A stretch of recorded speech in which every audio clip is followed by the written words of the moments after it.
Қайырлы күн, достар. Қазақстан Республикасы Мәдениет және спорт министрлігі қолжазбалар және сирек кітаптар ұлттық орталығында жариялау баспа бөлімі жұмыс жасайды. Осы орайда аталған бөлімнің қызмет барысымен таныстыруды жөн санап отырмыз.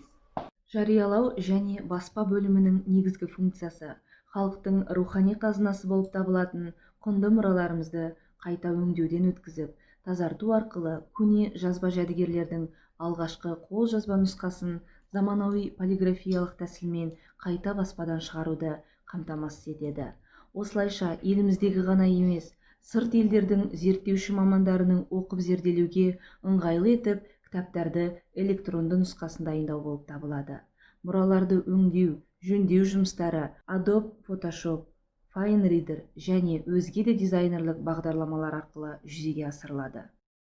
Сонымен қатар 2019 жылдан бастап қолжазбалар және сирек кітаптар ұлттық орталығы ғылыми зерттеу жұмыстарын ұйымдастыру бөлімімен бірлесіп 90 сайын Ұлы дала мұрасы атты ғылыми көпшілік журналын басып шығарады. Аталған ғылыми көпшілік журналының әр санында отан тарихымыздың өзекті тақырыптарын қамтитын мақалалар арнасы оқырман назарына ұсынылады.